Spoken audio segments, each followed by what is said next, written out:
오늘 시편도 찬양 인도자 아삽의 시로 깃딧에 맞춘 노래라고 합니다. 깃딧은 블레셋 도시 국가 중 하나인 가드에서 온 악기로 추정됩니다. 여러분, 다윗이 물리쳤던 블레셋의 장수 골리앗이 가드 출신인 것 아시지요? 그런데 참 아이러니하게도 그 후에 다윗이 사울 왕의 추격을 피해 이 골리앗의 고향인 블레셋 땅 가드로 한동안 피해 있었던 적이 있었습니다. 그때 악기의 재능에 있는 다윗이 이 가드의 악기를 배우는데 그것이 깃딧입니다. 깃딧이라는 말이 가드에서 나온 말로 가드 출신, 가드 악기라는 뜻입니다. 여기에서 보듯이 악기 자체에는 선과 악이 없는 가치 중립적인 물건입니다. 사람들이 어떻게 사용하느냐에 따라 그 악기의 가치가 달라질 뿐입니다. 사실 예전에는 교회에서 기타나 드럼 같은 악기는 사탄의 악기이고 피아노, 오르간, 클래식 악기는 거룩한 악기라고 생각하는 사람들이 많았습니다. 그러나 이제는 전혀 그렇지 않지요. 어쩌면 다윗이 깃딧을 연주할 때도 이스라엘 사람들이 블레셋의 악기라며 반감을 가질 수도 있었겠지만 결국에는 시편에도 등장하는 악기까지 되지 않았습니까?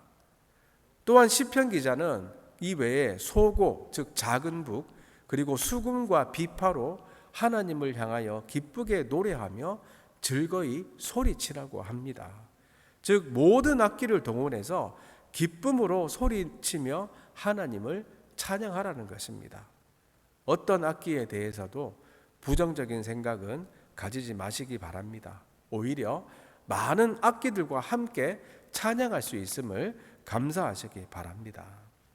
이렇게 시편 81편은 많은 악기들을 동원해서 예배의 기쁨을 노래하는 시입니다. 그런데 3절을 보면 이 시편은 특별히 수장절에 불렀던 찬양으로 추정할 수 있습니다. 이스라엘의 3대 명절이 유월절, 칠칠절, 그리고 장막절입니다.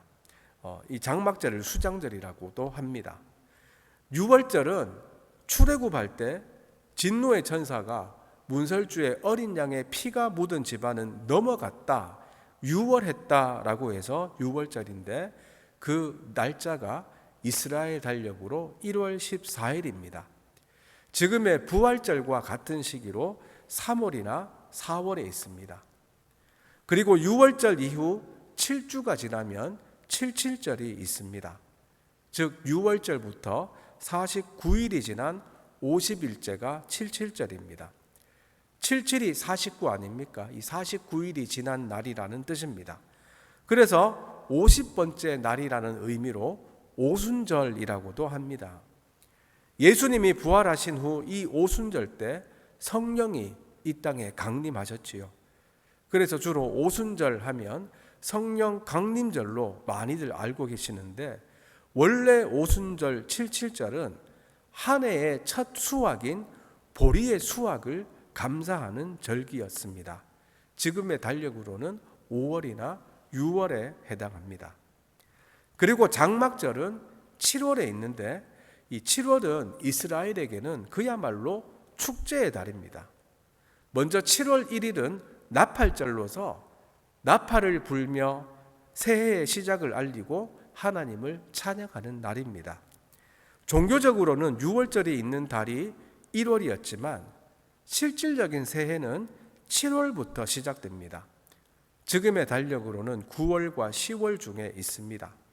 그리고 7월 10일은 대속죄일로 구약시대에 이날 딱 하루만 대제사장이 지성소에 들어가서 백성들의 모든 죄를 속죄하는 날입니다. 그리고 7월 15일이 장막절인데 출애굽을 한 이스라엘 백성들을 하나님이 광야에서 인도하신 은혜를 기억하며 감사하는 절기입니다. 이 절기는 하루로 끝나는 것이 아니라 7일 동안 계속되는 아주 큰 절기입니다. 그러니 7월 달에 이 명절들이 얼마나 많습니까? 광야에서 장막을 치고 살았기 때문에 장막절이라고 합니다. 또 초막절이라고도 하는데 실제로 풀과 나뭇가지로 만든 장막에서 7일 동안 이 절기 때 지내기 때문입니다. 뿐만 아니라 이때가 수확의 계절이기 때문에 곡식을 추수하고 저장한다라고 해서 수장절이라고 합니다. 그러니 지금의 추수감사절에 해당하는 절기입니다.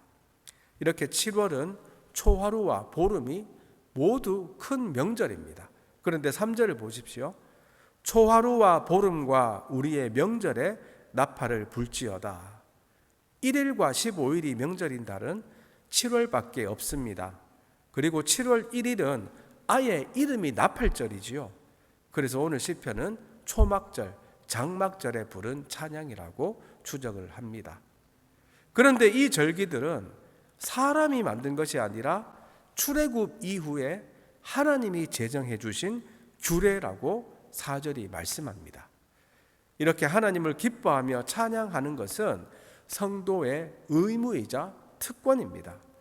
그러므로 하나님께 예배하러 나아갈 때는 숙제하는 마음, 마지못해 오는 것이 아니라 축제하는 마음으로 기쁨과 설렘으로 나와야 합니다.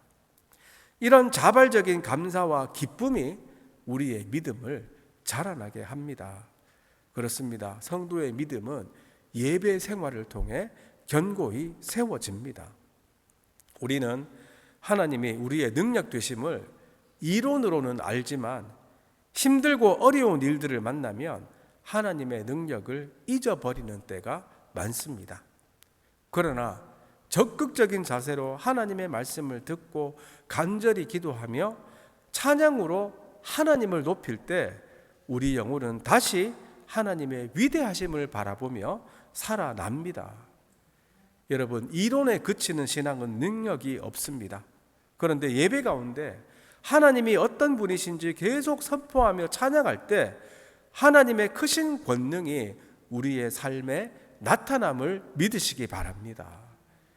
바울과 실라도 감옥에 갇혔을 때 찬양하자 굳게 닫힌 옥문이 열리지 않았습니까?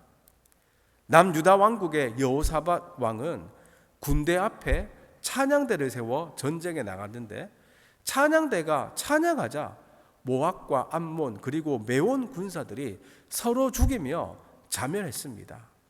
이렇게 찬양은 단순한 음악이 아니라 영적 전쟁에 능력이 있는 무기임을 잊지 마시기 바랍니다. 미국 프로농구 감독 중에 딕 모타라는 분이 있습니다. 그는 70년대 초 시카고 불스에서 처음으로 감독 생활을 하는데 이때 NBA 감독상을 수상합니다. 그리고 78년에는 워싱턴 블리츠를 우승으로 이끕니다. NBA 경기에서 통산 900승을 세 번째로 달성한 명감독입니다. 그런데 이 딕 모타 감독은 높은 기대치를 갖고 엄격한 규율로 선수들을 훈련하는 것으로 유명했습니다. 그가 번번이 우승 문턱에서 좌절하던 팀에 부임했을 때 선수들과의 첫 대면에서 이렇게 말합니다. 내 방법을 따르지 않는 선수는 필요 없다. 그러자 스타급 선수들이 차라리 은퇴를 하겠다며 저항했지만 결국 그들도 감독님 지시대로 하면 모든 것이 틀림없다고 인정하게 됩니다. 그는 마지막 노래가 흘러나오기까지 오페라는 끝난 게 아니다라는 유명한 말을 남겼습니다. 그는 너무나도 강렬히 승리를 확신했기에 어떤 일에도 흔들리지 않았고 경기가 패배로 기울어지는 듯한 순간에도 담담했습니다. 그렇습니다. 이렇게 소원은 무력한 자를 강하게 합니다. 두려움을 이기는 원동력이 됩니다. 소원이 있는 사람은 부르짖으며 기도합니다. 그런데 하나님이 주신 소원과 믿음이 있는 사람은 그냥 기도만 하지 않습니다. 그는 먼저 찬양을 드립니다. 그 정도로 하나님의 능력을 강하게 확신하는 것입니다. 여러분, 인생의 한계는 생각과 믿음의 한계입니다. 어떤 상황에서도 믿음으로 주님을 찬양할 수 있는 사람에게는 한계가 없습니다. 하나님의 승리를 믿고 감사와 찬양을 고백하면 인생이 놀랍게 달라집니다. 역전의 은혜를 경험하게 됩니다. 그리고 궁극적으로 하나님의 영광을 드러냅니다. 어떤 상황에서도 우리에게 주실 승리를 확신하며 주님을 찬양하는 성도님들이 다 되시기를 간절히 바랍니다. 시편 기자는 이렇게 찬양하다가 하나님의 말씀을 전합니다. 하나님이 이스라엘을 애굽에서 건져내시고 광야에서 인도하셨다는 말씀을 선포합니다. 5절입니다. 하나님이 애굽 땅을 치러 나아가시던 때에 요셉의 족속 중에 이를 증거로 세우셨도다. 거기서 내가 알지 못하던 말씀을 들었나니. 요셉 족속은 보통 그의 두 아들로 된 에브라임과 므낫세를 의미하지만 북이스라엘을 대표하는 표현으로도 자주 사용됩니다. 더 나아가서 시편에서는 이스라엘 백성 전체를 표현하기도 합니다. 여기서도 이스라엘 백성 전체를 말합니다.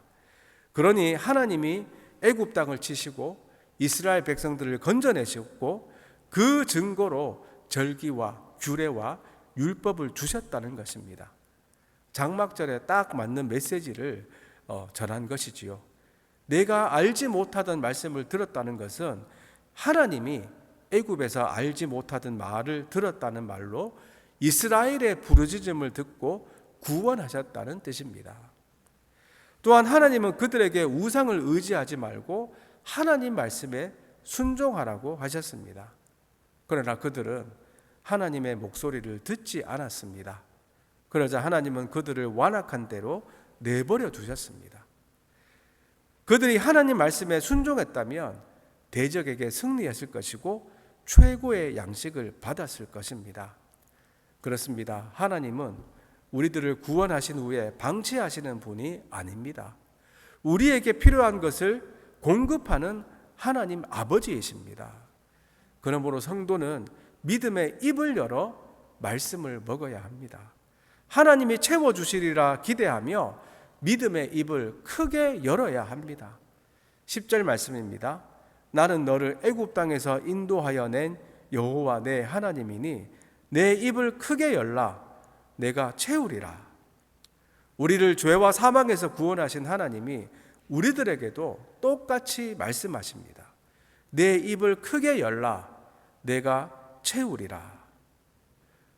우리의 입을 크게 열어서 우리가 입을 크게 열면 하나님이 말씀으로 채우시고 또 우리가 입을 크게 열고 기도하면 하나님께서 그 기도를 듣고 채우심을 믿으시기 바랍니다.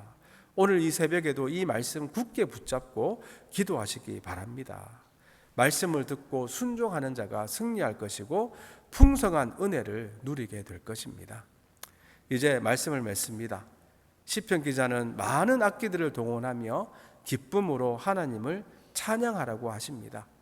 찬양을 통해서 하나님이 지금까지 내게 어떤 일을 행하셨는지 또한 하나님이 어떤 분인지 선포하며 고백하시기 바랍니다. 우리가 이렇게 찬양할 때 하나님의 권능을 체험하게 될 것입니다. 어떤 상황에서도 주님을 찬양함으로 한계가 없는 인생들이 됩시다.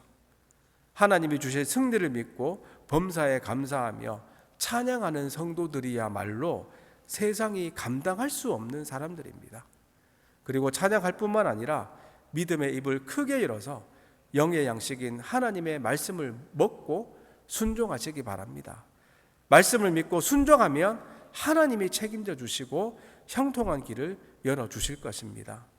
희망적인 미래는 지금 말씀을 듣고 순종하는 데서부터 시작됩니다. 이렇게 하나님은 우리들을 찬양으로 초대하시고 말씀으로 초대하시면서 우리들에게 풍성한 삶을 주시려고 합니다. 이 초대에 기쁨으로 응함으로 우리를 만족하게 하시는 주님의 은혜 가운데 살아가는 저와 여러분들이 다 되시기를 주님의 이름으로 축원드립니다. 기도합니다. 하나님 아버지 감사합니다. 우리를 이 새벽에 예배의 자리로 불러주시고 하나님을 찬양하고 말씀 듣게 하시니 감사합니다.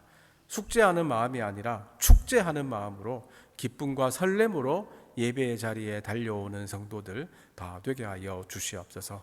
우리 교회가 여러 악기로 주님을 찬양하게 하시니 감사합니다. 이것이 하나님의 명령임을 기억하며 특정한 악기에 대한 선입견을 가지지 않게 하여 주시옵소서. 우리들의 찬양과 예배 가운데 하나님이 임재하시고 주님의 권능이 나타남을 믿사오니 어떤 상황에서도 주님이 주실 승리를 확신하며 찬양하는 성도들 다 되게 하여 주시옵소서. 또한 우리를 죄와 사망에서 구원하신 하나님이 우리의 필요를 아시고 풍성히 채워주심을 믿고 말씀에 순종하며 믿음의 입을 크게 열어서 기도하는 성도들 다 되게 하여 주시옵소서. 오늘도 저희와 함께 하심을 믿사오며 감사드리오며 예수님의 이름으로 기도드리옵나이다. 아멘.